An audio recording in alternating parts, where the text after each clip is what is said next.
intelligence. Asar Imhotep is the founder of Medu-Netcher Institute for the Advancement of Science and Culture.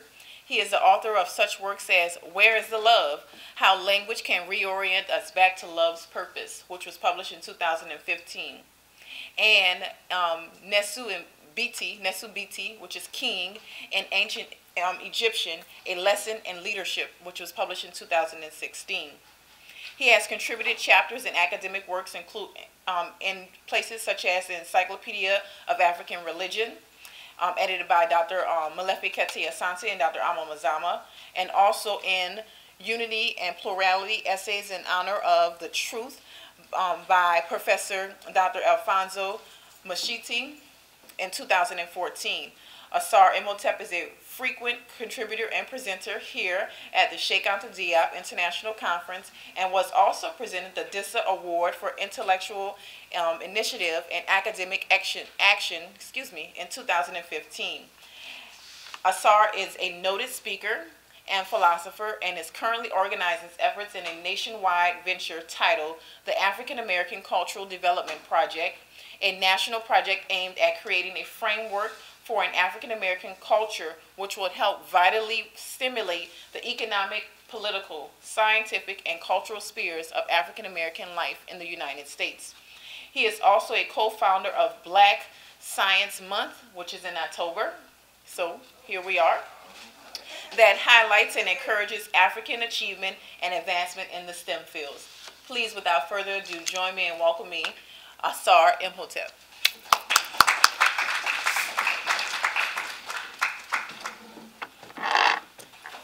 Thank you for the introduction. Can y'all hear me? All the way in the back, can y'all hear me? Alrighty.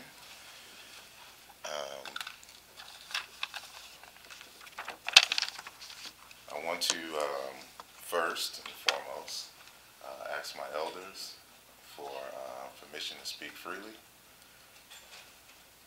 Elders. Thank you. I want to greet you all. Hotep, this is it's an honor to be here, and I never imagined I'd be here, at least as a keynote speaker. So I was encouraged a number of years ago by Dr. James Conyers at the University of Houston to submit a paper to this conference and present my ideas. And so this was as an undergrad, and that's what I did, and I've just been coming ever since. So I've really enjoyed, I love being around a distinguished group of scholars, and especially reading stuff beforehand and then actually meeting y'all, here. It just warms me, and so I don't get these types of conversations often back home where I am. So this is a real good event to be at. And so just a few thank yous to all the members of DISA who suggested and chose me as a keynote speaker. Thank you all. I don't know all of y'all names or who all was involved, but everyone who was involved, I'd like to thank you all. Dr. Osoye, if y'all see me blinging up here today, she just gifted me this Ankh, which has Black Lives Matter on it, and with my name written in Medu-Netcher, crafted by Baba Heru out in New York from the studio Patah. And so I just spoke to him and thanked him, and I just want to thank you as well for this gift. So if the blind y'all in the back, just let me know, I'll cover it up. But thank you, Dr. Osoye. And I'm just going to get started. And so the title of my talk today is the African-American Adinkra Project, an exercise in human relating and African agency. And I'm just going to read the abstract real quick, and then I'll kind of flow from there. But before I do, I got to turn it on. That would help. I want to, in essence, pour some libations virtually for a few people who have passed this year. Not everyone on these pictures have passed, but I'll point out who has. And so two are local people out in Houston, y'all may not know. This is Baba Shango. He created the Seha Community Center in Houston, Texas in 3rd Ward. I used to take African martial arts from him, and every time I would come into town, he would let me, train in his gym for free or whatnot. And he's actually also one of my clients because I developed web applications as well. And what's unique about him is that he passed in his 70s, but even at that age, like most of my clients that are older, they'll just hire me to do all the changes and whatnot. And he's like, no, I want to learn this stuff. So I don't want all you young people learning all the technology. And so he, even until his death, he was constantly learning. And that's one of the things I appreciate about him. And then in the center is Sister Levita Rue. She's an artist, and so if you see, a practitioner of the Ifa tradition of the Yoruba people, and so she would make these unique opans, and they were custom designed. So this is my opan tray that I do my divinations on, and if y'all get closer, y'all can see kind of all the details and whatnot. And she was just very bright and wonderful young lady, and also my actual shells and whatnot has the ankh and stuff, so she would mix, kind of the Egyptian and the Yoruba, and as well as African American, kind of aesthetics together into a unique artwork. So that's Sister Levita Rue, and a few of y'all may know Dr. Troy Allen, who was a contributor as well to this conference and just well known. I didn't know him personally, but this is a picture that I took when I came to the conference a few years ago, and I've read his work and just got a chance to meet him. So he wrote a book on Egyptian family, and he's one of the reasons why I say like conferences like this are very important, because you get, if you network, you get certain oral histories that you won't find in the book. So many people know that he was a student of Dr. Obinga. So we sat out after the conference, for hours, and he's just telling us, stories about Obinga and his experience in the Congo and training Dr. Obinga, because Dr. Obinga used to box, and this was his trainer that he would get Dr. Obinga up and run with him, and how this helped him when there was a coup in the Congo, and Dr. Obinga left from his home and ran all the way to Cameroon, and Obinga thanks him for keeping him up with training in his old days, that he was able to make that trip when the coup happened. So we're getting all this history, from him at this particular conference. So I appreciate that, and I appreciate him and his work. So, I say ashe to all of these fallen people. And so now I'll continue. So now I'll get into my presentation. So Amos Wilson and Cheikh Anta Diop challenged African Americans to create a new African American identity and culture, one that would meet the needs of its people, while simultaneously being grounded in the best of African tradition. They stressed the cultural and social origins of power and how the development of an Afrocentric culture will help shift the power dynamic between Africans and Europeans. Culture, as an instrument of power, constructs definitions, meanings, and purposes. Its constructs are used to mold the thoughts and behavior of its constituency. Moreover, it provides a system of relating to one another, a component essential in nation development. As it stands, African American culture in a large part is the socialized product of European hegemony, which put a fissure in how we relate to each other. Thus, to shift the power dynamic, a ReAfricanization effort has been underway for quite some time in America, Afrocentricity being one of those efforts. This paper discusses, or this presentation, discusses a new dimension of the ancestral mission called the African-American Adinkra Project, which is a sub-venture of the larger African-American Culture Development Project. The African-American Adinkra Project aims to create a set of cultural icons and motifs like the Adinkra of Ghana that represent and speak to the collective values and philosophy of African-American people. All successful cultures have a set of motifs that help to identify its people, speak to its values, and facilitates the expansion of their power and influence. The African-American Adinkra Project aims to be for African Americans what the Medu-Netcher, for example, was for the ancient Egyptians, a source of identity and power. So I hope I'm making sense here. So a few projects under the African-American Cultural Development Project. You know, Milana Karenga would always say that we're suffering from a culture, or we're involved in a cultural crisis. And my studies over the years of culture has convinced me that culture is deliberate, that people sit down and design culture. And if we want to move forward on a lot of the efforts in which we are theorizing around, we're going to have to sit down and actually design the culture and set the standards and figure out a way in how to disseminate it amongst the people. And so this is how this is the vision for the African American Cultural Development Project. And so under each of the larger umbrella, there's going to be different projects involved. And so I mentioned the African American Adinkra Project. There's going to be the African American Flag Project. So we're going to design a flag for African Americans. And this one's more selfish because I'm tired of going to the Caribbean parties and the African parties, and when they're waving their flags in the air, all the African Americans are just there waving their hands. So we want a flag too at the party. So that's for that. A writing and signing of the African American Declaration of Interdependence. And so we're going to be seeking some people who know about legal jargon and can write this stuff up. The Kwanzaa Calendar Project, that's really simple. And so we're always trying to figure out ways to incorporate Kwanzaa year-round. So the best way I figure to do that is to actually name the days of the week, the Kwanzaa principles.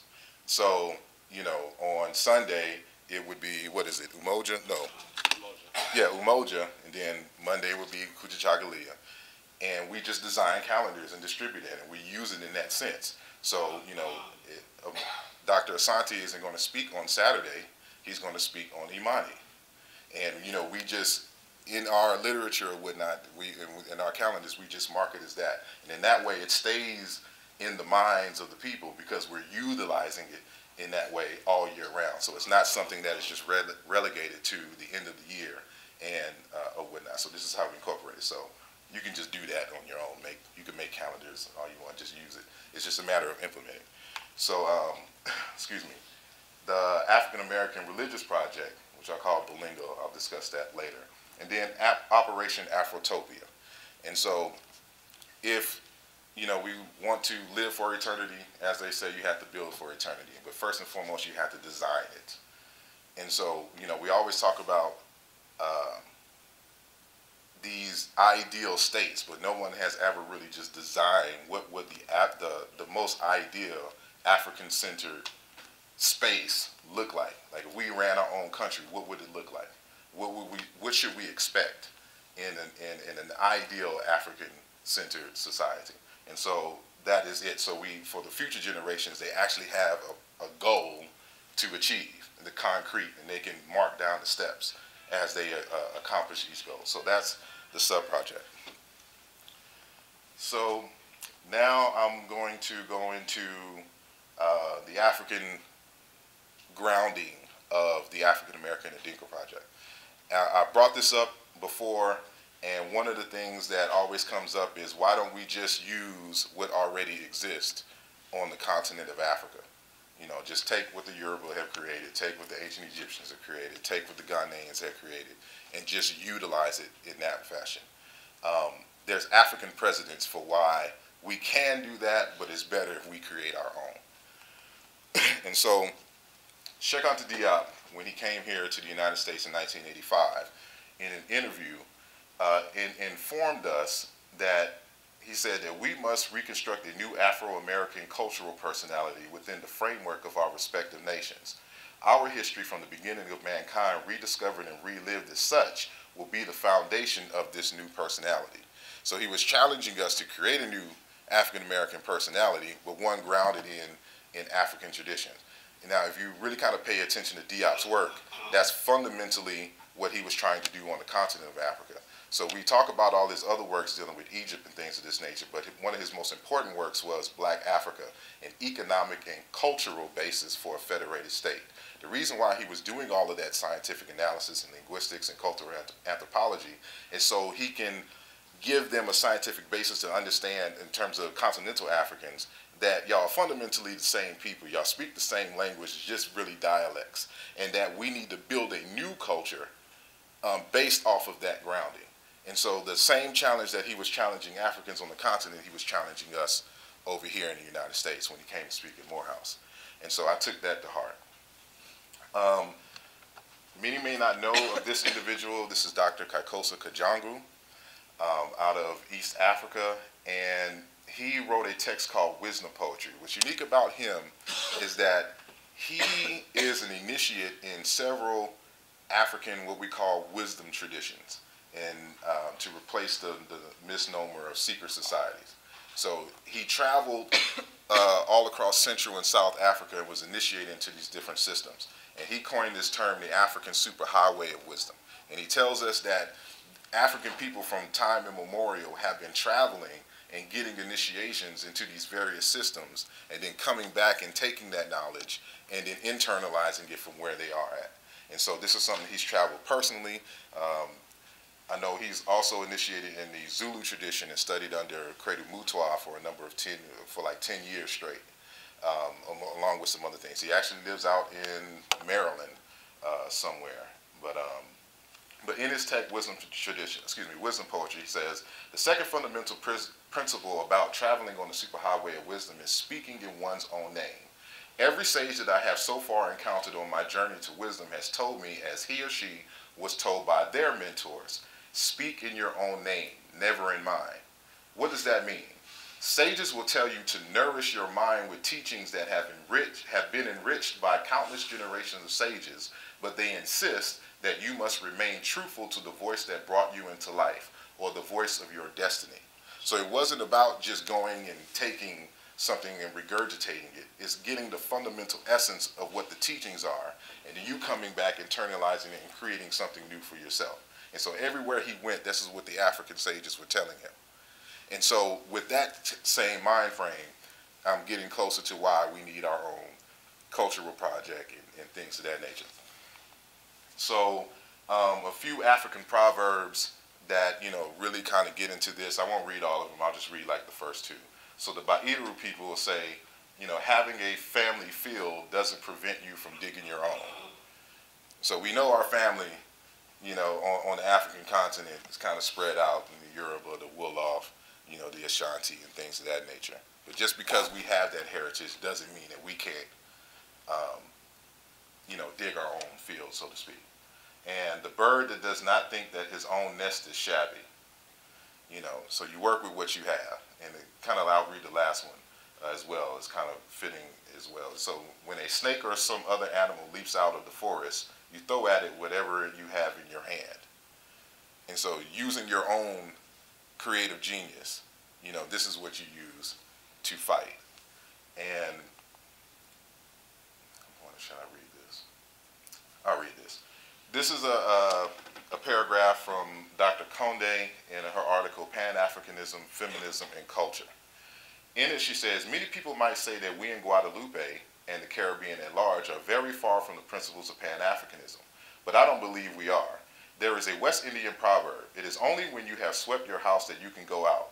I believe we are in the process of sweeping our houses and achieving independence. I personally still believe on Pan-Africanism, but the idea was born in the minds of diaspora people at the time of great racial and physical oppression. While still extant, is not as severe today as it was then. For this reason, I believe we should shift our interest to culture. We should busy ourselves by protecting our culture, making an inventory of it, and trying to see exactly what we are and what we possess. I think when we finish that inventory, we will better understand Pan-Africanism. Du Bois, Garvey, and Nkrumah and the rest had beautiful and grandiose ideas, but they were ahead of their times. I believe it will be the role of the future writers, male and female, to turn the minds of the people towards the world and to make them understand that there is a need for unity, diversity, and Pan-Africanism. If we were not allowed to be diverse and different, we cannot be united. So again, taking inventory of your own and developing your own, and then coming together as a confederacy. And so I always ask, those of us who are involved in, Afrocentric analysis, that you have African-centered type possessed in order to defeat European white supremacy. What characteristics must a person possess to be the personification of an ideal African human being? These things have to be organized. These things have to be detailed, because once you have that idea, then you could create the institutions that develop that type of human being. And so, we're in a unique situation that our ancestors 1,000 years ago did not have to face. So we have to develop a new culture that allows us to battle this problem and any problem similar, to this, for which they didn't have to deal with. So we know from Karenga that there are 7 core areas of culture: history, mythology, motif, ethos, political organization, social organization, and economic organization. The word motif ultimately comes from a Proto-Indo-European root meaning to move. And so when we think about motifs, we think about like art and things of that nature. But it's not art for art's sake. It's art that compels you to act in a certain way. And so when we look at images, they're not there just for our as eye candy. They're supposed to invoke in us some sense of self, or to move in a direction, to move towards an ideal. And so that's what motifs are. And so essentially, creative motifs are symbols that compel us to move, act, be active, and produce. They are inward oracles that motivate us to be agents of change and inspire us to discover new, more satisfying dimensions of being human.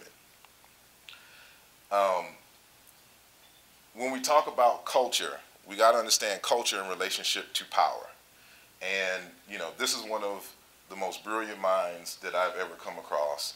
And it's upsetting that not many people know about him in our larger community, and especially this work. Now, just like Diop, who connected culture to the federated state, he too connects culture to power. And so his 3rd chapter is the social and cultural origins of power. So if we're trying to shift the power dynamics, if we believe Dr. Amos Wilson that culture is at the base of that, then we have to deal with that cultural question. And so let me go back. So he says, at times, culture, societies, and various types of social organizations may be conceived of as conspiracies, meaning that they're designed. People conspire, they organize.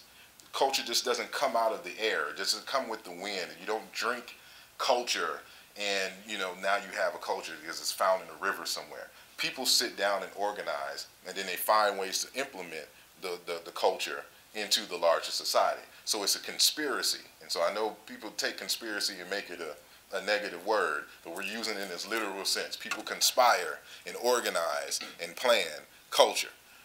So he goes on to say that culture constructs definitions. I read this in the beginning. Culture constructs definitions, meanings, and purposes. These cultural constructs are used to proactively and reactively mold the mind, body, spirit, and behavior of the constituent members of a culture. So again, we're trying to shape the minds and the values and the taste of our community, because this helps shape your behavior. And in an economic sense, we know that money follows values, money follows taste. And our problem is that we have taste in other areas other than within our communities. And so we have to reshape that and understand the power of culture in that process. And so he continues to say, socially, culture patterns the ways its members perceive each other, relate to, and interact with each other. So we have an issue of relating one to another outside of simply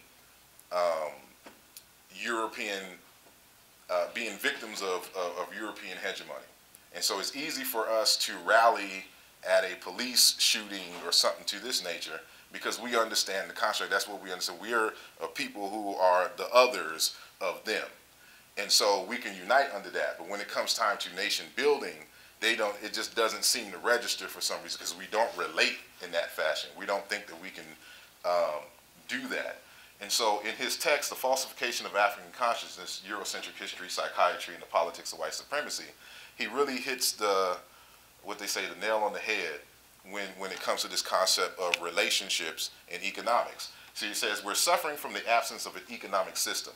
Money is not a system. Money is what it is. A system involves the systematic and organized utilization of money. A systematized utilization and distribution of money without the pattern, without the system, without the organization, one does not have an economy. An economy exists prior to money. There were economies in the world before money was invented. We don't even have to have money to have an economized system. So ultimately, when we study an economic system, we recognize that an economic system at its base refers to the nature of the relationship between people. It's the systematic way people choose to relate one to the other that makes an economic system, not money. When we lack a systematic way of relating to each other, then we can have money and still be poor, have money and be robbed, which is what we are. And so I say that, you know, in a lot of our discussions, we put the economic cart in front of the cultural horse. You know, you develop the culture, you develop the system of relating first, and then this is what drives your economics. Most people like to start economics with, you know, products, digging stuff out of the earth. But if your people don't see each other as problem solvers, as I can go to this person to solve my problem, then no matter what you dig out of the earth, you know, the white man's ice water is going to be colder than ours. And so what's the point? So we have to deal with the cultural question. And so he goes on to say that as a political economy, identity is an organization of interests, tastes, desires, passions, ideals, motives, values, knowledges, abilities, skills, etc. The pursuit, satisfaction, exercise, and realization of which helps to maintain the social power, relations, social prerogatives, and the integrity of social, political, economic systems which characterize a particular culture and its status quo. Thus, in both the commercial and non-commercial sense, an ethno-cultural group trades on its identity.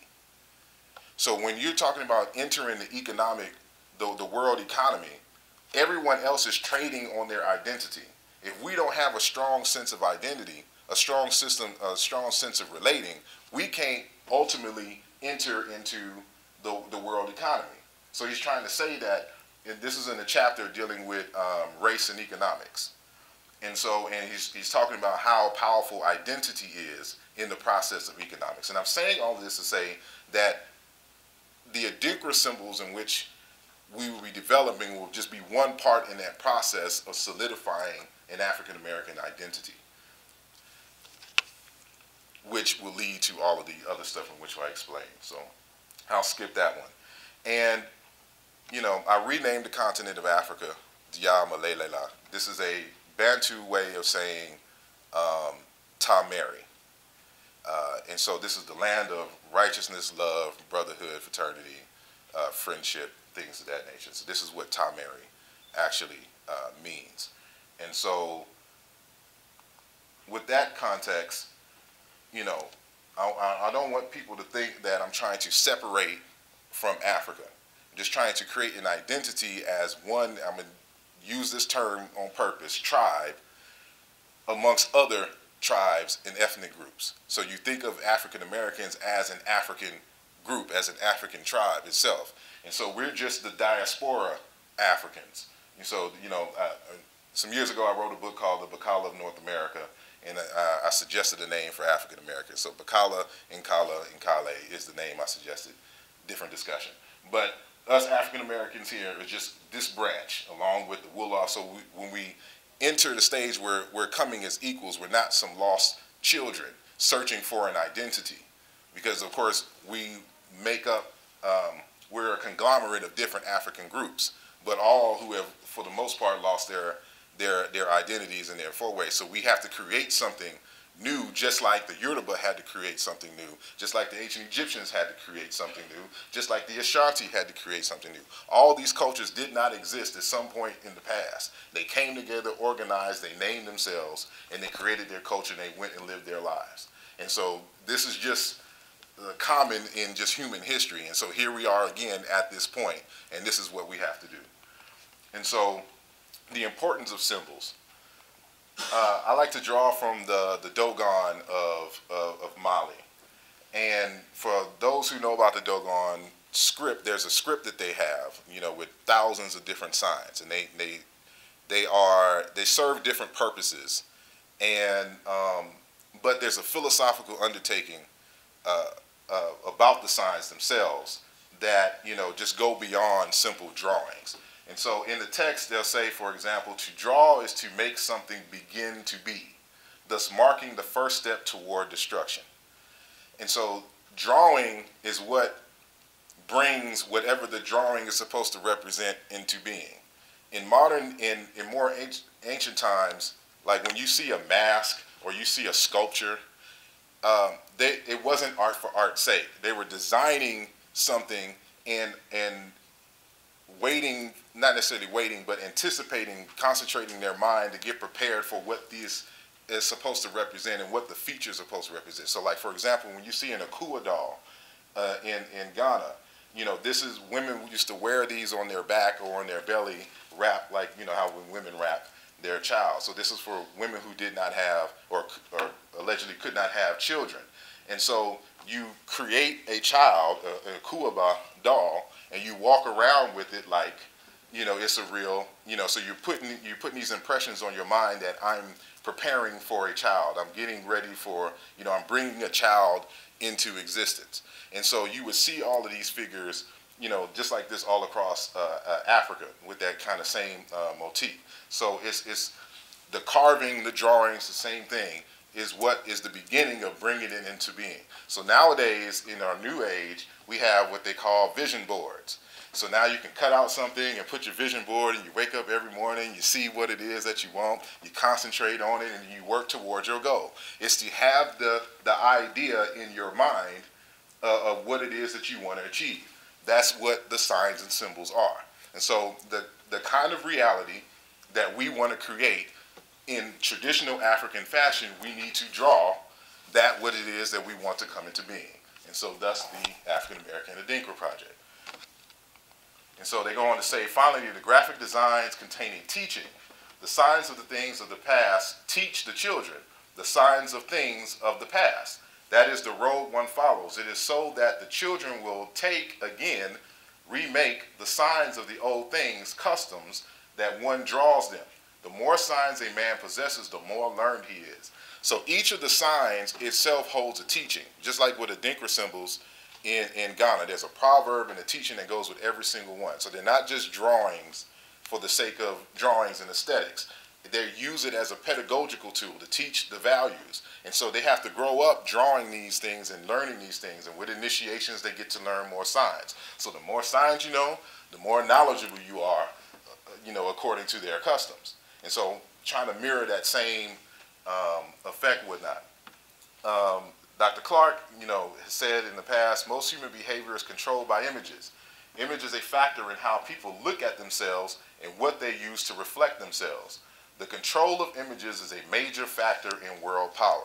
So we know the kinds of images that the Europeans have created for us or for themselves that they want us to identify with as well. And so, you know, there's a fierce debate going on about the American flag and what that means, you know, to people. But we know that it shapes people's behavior. People are fighting at the stadiums because of the flag, and if you disrespect the flag and all of this other kind of stuff. The whole issue is not even about the flag, but they put the flag in there, but it's an icon, it's a symbol, and it means something to these people, where it means something different to us, and of course these things clash. But just the point that you shape behavior by the kinds of images that you present to the people. So someone asked the question, you know, how are we going to reinforce these values and customs out in the public?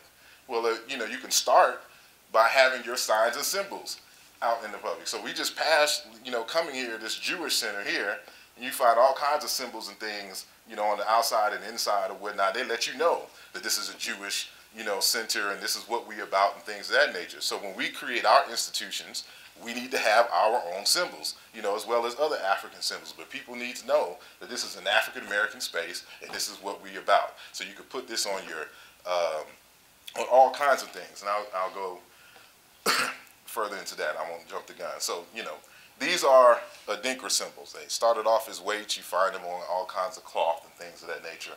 To the right is one Adinkra, Asase Duru, the earth has weight. This symbol represents the importance of the earth in sustaining life. It is a symbol of the providence and the divinity of Mother Earth. So they encapsulate in a value in terms of thinking of the earth as divine. And so every single time you see this, you're supposed to be reminded how you're supposed to act towards the earth and what the earth does for you, and what you are obligated to do in reciprocity, in terms of the exchange of life or whatnot. So it's a source of medicine, it's your source of life. So you don't pollute the earth, you don't drop your trash, in this way. You don't create stuff that kills the water and kills the animals. These are kinds of things that are important to the people, so you encapsulate it in an icon. And so, following that same path. But it's also a commercial. Remember I said that identity, people trade on their identity. So when you go all up in Ghana, you see, cloth and people wearing their symbols. So this is, again, how you reinforce the values, how you reinforce the culture. If you have cloth or whatnot and clothes that you can wear with your symbols, then, it's visible when you're walking the streets, going to work and things of that nature. So people going so far as getting tattoos of Adinkra symbols. So they're committed totally to the value system of Adinkras. We don't know that really, but for them it may just be art. But nonetheless, they were inspired by these symbols and had them, tattooed on their bodies. And so when you go, you see the Adinkra symbols on commercial buildings. So somebody had to create those. Some artisan and whatnot, they're keeping their economy going just by the designs of the Adinkras. I would have brought some to share, but it was, I was hungry. So I had some candy from Ghana that has all the Adinkra symbols. Well, not all, but a good number of the Adinkra symbols on the little, corners. And so they put their Adinkra symbols on everything, literally. And so I can imagine, like, if I came home to, my room, I wish this was my room, it's not my room. But, and I had some African-American signs, to hang up, or just like bed sheets or, pillows or whatnot, or even just carved in the wood, This is how you keep your economy, because somebody has to create those things, And so this is how you stimulate, your economy. So instead of Adinkras, I'm not going to use the term Adinkra, I've given the name Busongi to the future African-American signs. And so it's taken from the Chiluba Bantu language, and it comes from a root songa, meaning to excite, to stimulate, to provoke. With the lu prefix, it means excitation, instigation. So the idea is that these provoke thought and a call to action, saying to move. There's a separate word, songa, meaning to cut to a point, pruning, sharpening, sculpture. And when you want to make a verb a noun, one way to do that is to add the bu prefix and suffix the last, or replace the last vowel with an I. So we just make it busongi, and it's the word for sculpture. So I'll use this as a word for art. So our word for art would be busongi, but our specific Adinkra, so to speak, would be called busongi as well. So that which provokes, that's which stimulates and excites, our subtle faculties and whatnot. And so I started a few busongis. The first one is called Fallujah. And this is what I drew on the left. And I won't have time to go all into it, but the word Fallujah itself, kind of inspired by the concept of Sankofa, but it goes a little bit deeper. So Fallujah means to make, provide, to retrace one's steps, to refer to the place of origin, and to restore. The root of this word, this root here is found in ancient Egyptian in the word saruj, to make, secure, to set right, provide, fulfill, to restore, repair, to make new again. It's in the phrase saruj ta, restoring the world, rebuilding the world. This is actually where you get this RG or RD root is where you get the word leg in religion. Most people, they have an issue with the word religion, but don't understand what religion is. Religion has to deal with people, not gods. It's how do you repair relationships between people when some disequilibrium event has happened. So if I stole something from you, how do I make it right with you? those rules and regulations, that protocol is what a religion is. It has to deal with people. And so this is just one example of this concept. This is from the book African Religion. And he doesn't connect it linguistically, but fundamentally what I can connect linguistically, he's saying here, falls on one, falls on all. In such a relationship, the issue is the reestablishment of community, the reestablishment of the circulation of life, so that life can go on transcending itself, going on bursting the barriers or the intervals, the nothingness, go on being superabundant. The ethical consequence is that we must repair every breach of harmony, every wound and lesion. We must demand reparation for ourselves because we are not merely ourselves, and for others because they are also ourselves. The what and who of our pre-existence and survival, the what or who of some manner of our presupposing ourselves. So it's about reconnecting the relationships between people when things go awry. That's what a religion is. That's why when you go to the definition, it's talking about to bind back, to tie. But it's talking about people, not with God.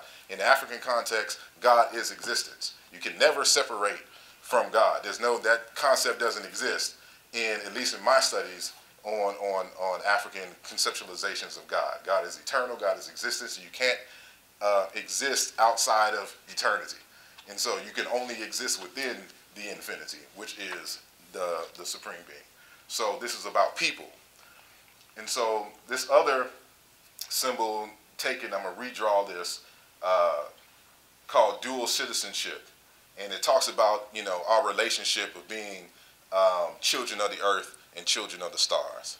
I can get at it another time, but I don't have time.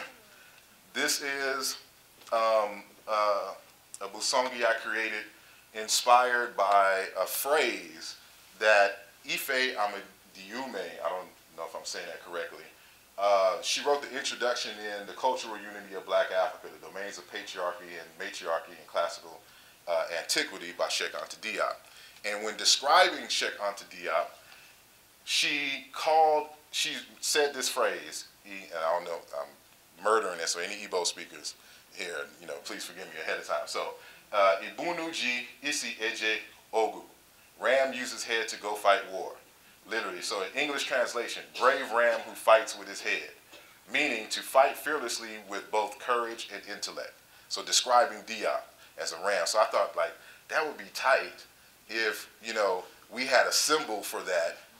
And, and I'm thinking of awards, wearing it almost like a military badge, so something to give to our warrior scholars, and I call the symbol Egbenu Ogu Akukwo, warrior reader scholar. So that's what the symbol is.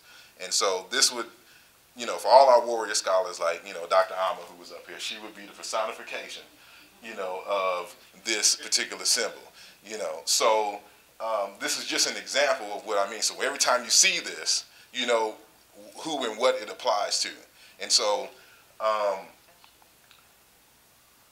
also in the context of cosmograms. So not only signs and symbols, but cosmograms. And anybody familiar with Bantu Congo teachings or whatnot, especially for Fukiao, you know that they represent basically everything in terms of a circle and following the path of the sun, the alleged, circle of the sun. So started from the bottom, going up to V2, V3, and so it's a sunrise, sunset, just like in ancient Egypt. Find this all in West Africa. This is a common African way of teaching. So not reinventing the wheel, no pun intended. This is, a way to teach. So this is what I call the African-American entological cosmogram. And so the word ontos in Greek is actually a borrowing from African languages where you get the word into. And so I argue that all disciplines ultimately fall under ontology because they're talking about a way of being. But, when we're creating our educational system, we always want to inform, our youth or have them to ask these fundamental questions frequently. Who am I? Where did I come from? What is my purpose? What must I do to fulfill this purpose? Another way of saying that in our concept of being, of into being, is, who am I? Who I be? Where did I come from? Where have I been? What is my purpose? Who, what am I becoming? And what must I do to fulfill that purpose? What must be done? And so this is just a way of organizing, you know, a way of teaching and giving, you know, purpose to, you know, our youth as they're, you know, saying coming up. And so another cosmological wheel that I created is the 4 fundamental V's of culture, but in terms of value. And so we have this Afrocentric enterprise to hopefully to increase the value of African people worldwide. But we got to understand what value is in its component parts. So I talk about intrinsic value. Now I mentioned earlier that God is existence in most of African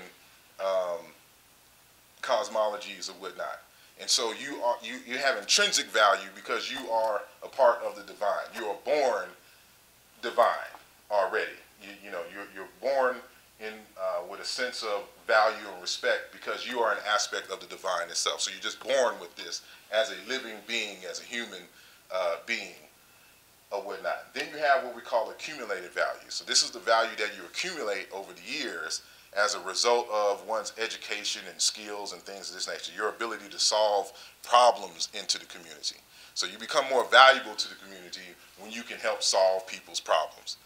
And so you also have, in the cultural context, the social or communal values. So individuals don't exist in a vacuum, they live in a community. And so just as an individual may have a certain value, a community, a nation of people has a value. And so, you know, what are our social communal values? It's something to think about. And then lastly, one's self-defined value. So your sense of self-concept. Amos Wilson has a chapter on the self-concept as a source of power. And he reminds us that when others help or define your sense of self, they exercise power over you. And of course, if they're in a dominant position, they're not going to give you a high or healthy sense of self. And so, you know, in our enterprise, we need to make sure that, you know, everyone has a healthy sense of self in terms of their concept, self-esteem, and not, you know, vacant esteem and things of that nature. So, trying to rush through these. Oh, I'm actually done. And so, oh, it's 2 minutes early. So I was trying to rush, so I didn't want to go too much detail. So, in essence, you know, the Adinkras or the Busongi, like I've created the initials just to get the idea started. But, you know, me coming from a computer software development background, I like this idea of open source. And so open source, a community of people, a community of programmers get together and create software for the larger community to use free of charge. And then experts come in, we improve it, you know, over time. There's a contributions in testing from all over the world when it comes to this open source software. So this would operate in the same sense. So I came up with the idea, but I'm not coming up with all of the signs and symbols and things. That's going to come from y'all and y'all creativity. So this project is open source, and this gives us an opportunity, you know, to really test our creativity and to really think about what it means to exist as a people and not just a population. And so I thank you for your time.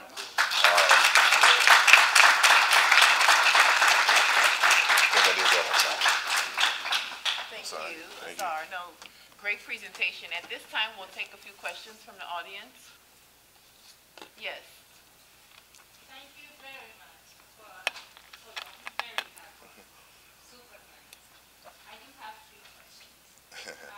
My first question will be, I was hoping that I would hear you say something about language, seeing that language is a major tool for transmitting one's culture. And now when we're talking about having this new identity, it is good to, you know, is it still in communication with the language of our oppressor, or do we make an effort to learn a language that will be communal to this project? My second question is... well, can I answer? And then you ask the question. Okay, so I won't forget in the interim. So I'm not about reinventing the wheel. We came a long time ago and said Kiswahili would be a Pan-African language. Kiswahili is a Pan-African language, so we learned Kiswahili. However, each Busongi would the rule is that you have to name it an African word from a living African language. And so you can't copy a design as well from some other African nation and country. So I'm forcing the people to be creative. And so you have to think about what you're going to name it, how you're going to design it, what proverb is going to be associated with it, and how to teach. So all of that comes with each and every symbol. So